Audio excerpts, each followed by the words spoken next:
Oferecimento Cevale, praticidade e sabor incomparáveis.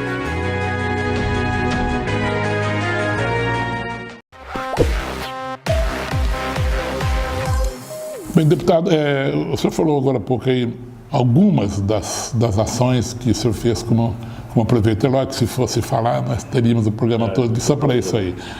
Mas, depois de ser prefeito, um funcionário de carreira, já aposentado, o senhor poderia até ficar no sofá, na frente da TV, chinelão no pé, tranquilo. O senhor ainda foi procurar mais do que fazer, quis ser deputado. Por quê?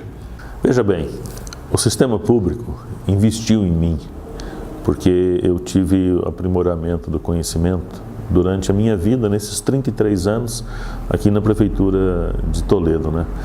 E como esse investimento, eu assimilei ele ao longo do tempo, como engenheiro que sou, e muito participativo da Frente Nacional de Prefeitos, interagindo com prefeitos do Brasil todo, indo em loco, viajando à Europa, procurando fazer, puxa, se eles fazem lá, por que nós não podemos fazer aqui também, né?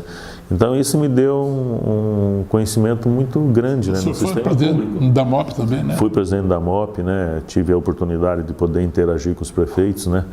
E conhecedor das facilidades que a Europa oferece, né? Às pessoas, né? Dentro do que a gente viu. Aí eu pensei, eu não posso deixar com que esse conhecimento que o sistema investiu em mim possa ficar só comigo, né? Então eu busquei um desafio maior, ser deputado estadual, para poder ajudar a compartilhar esse conhecimento, e tenho feito isso através de projetos de leis, né? Através da interação lá com os deputados, falando de administração pública constantemente e ajudando na administração direta do Estado, podendo contribuir com algumas ideias aí para que o sistema produtivo aí, o sistema de administração também consiga evoluir dentro daquilo que a gente aprendeu, né, no dia a dia aí dentro da prefeitura. É um novo desafio. Então a gente falava agora há pouco, o senhor também faz parte o senhor coordena a Frente Parlamentar, né, para o Desenvolvimento do Oeste, que congrega aí vários deputados da região. Como funciona isso aí, deputado? Então, nós somos em 11 deputados. Então todo o assunto regional que diz respeito a uma discussão suprapartidária, a gente toma a frente para poder reunir esses 11 deputados e discutir esses temas. A gente fala aí do pedágio, a gente fala do 277, né, que é um interesse nosso aí. A gente fala de ações, por exemplo, envolvendo o hospital regional universitário, né, de Cascavel. A gente fala de ações, nós vamos ter um debate agora sobre o aeroporto regional. Então tudo que diz respeito a ações da região, independente de sigla política, a gente se senta à mesa e discute. E coordenando isso pela minha vivência, né, pela minha passagem aí na prefeitura e pela facilidade do gerenciamento das ideias públicas.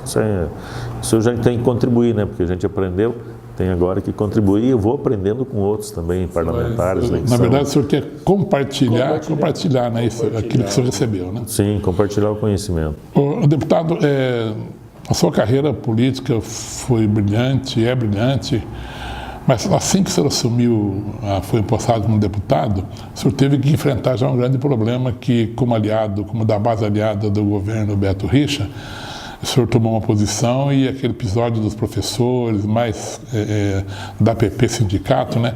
O senhor não ficou meio temeroso ali de jogar por terra a sua carreira política, não? Veja bem, a gente tem que fazer com honestidade aquilo que faz, para não perder a credibilidade, né, junto ao cidadão, né? E eu tive a responsabilidade de poder ajudar o Paraná naquele momento de crise. Tivemos muitas reuniões que não são divulgadas, não são colocadas para a comunidade. E nessas reuniões eu consegui, pela minha expertise na administração pública, mudar muitas ações do governo do Estado e chegar em alguns projetos que fossem eficientes e interessantes, porque o Estado estava no fundo do poço. Não tinha mais para onde correr. Não precisava ficar discutindo se o professor ia ter esse direito ou não, se ia ter aposentadoria ou não. Nós estaríamos hoje, sem aquelas decisões, em situações mais difíceis do que alguns estados, como por exemplo, Rio Grande do Sul, do meu amigo Zé Ivo Sartori, que fui a Caxias do Sul, quando ele prefeito, buscar algumas ações para trazer aqui para Toledo. Nós estaríamos hoje em situação pior do que o Zé Ivo está lá no Rio Grande do Sul como governador daquele estado que desenvolveu tanto o nosso país, porque ele não consegue pagar a folha, tem dificuldade parcelando o 13º do ano passado. Mas nós não queríamos esse destino para o estado do Paraná, de um povo tão organizado e tão produtivo, né? Por isso que foi necessário discutir tudo isso. Eu ajudei muito o governo. O erro do governo naquela ação toda foi aquele primeiro projeto que foi encaminhado para a Assembleia. Aquilo lá que detonou todo esse processo, porque ele foi feito errado, que tirava direitos conquistados, né, pelo servidor público.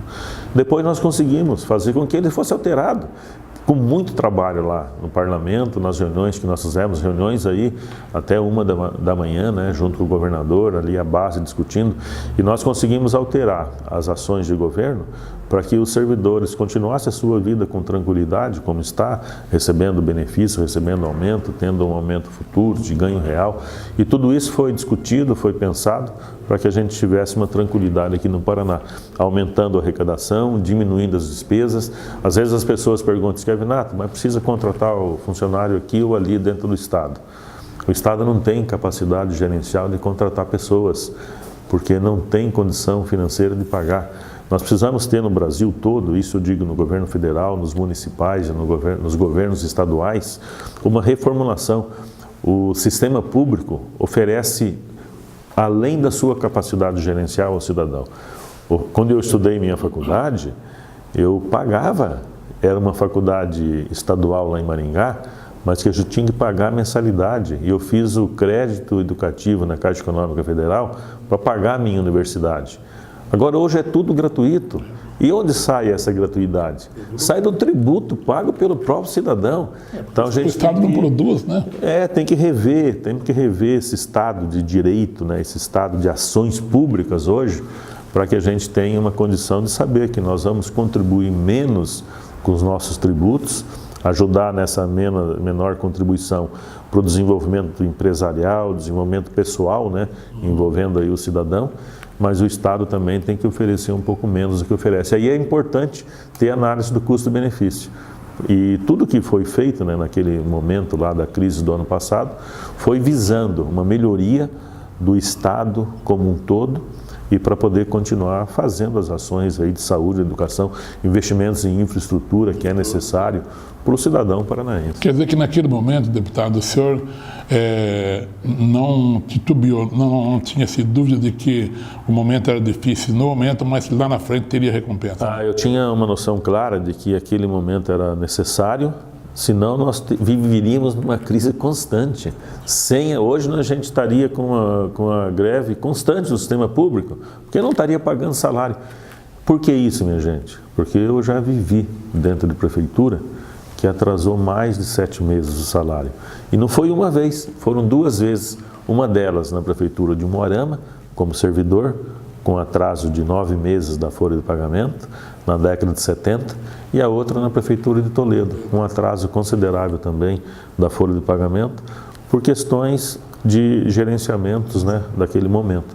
Então, para que o Estado não vivesse ação como essa que eu vivi na minha vida pessoal como servidor público, é que a gente esteve junto aí fazendo com que essas ações pudessem acontecer. E hoje uma tranquilidade, né? O Estado investindo, tendo a capacidade novamente de reinvestir, não é uma ilha dentro do Brasil, né? Tem suas dificuldades, mas com capacidade gerencial de iniciar investimentos, isso é importante. Isso aí, deputado, essas ações aí do Beto Richa, trouxe ele de volta para o cenário político, porque ele já estava praticamente fora, né? E ele voltou hoje, o nome dele está na pesquisa de novo, com uma avaliação ótima, né? E com chance até de fazer o sucessor, né? O governador, ele se colocou na posição, né, do patrimônio político dele ser colocado em discussão, né? E ele preferiu ficar com o Paraná, ele preferiu ficar com as ações que naquele momento não foram entendidas, mas em defesa do cidadão paranaense para poder levar saúde, levar educação. E isso, ao longo do tempo, o cidadão vai compreendendo como é importante e, com certeza, o governador vai retomar aí a sua capacidade política, né, de credibilidade na sociedade pelos atos praticados aí no seu governo.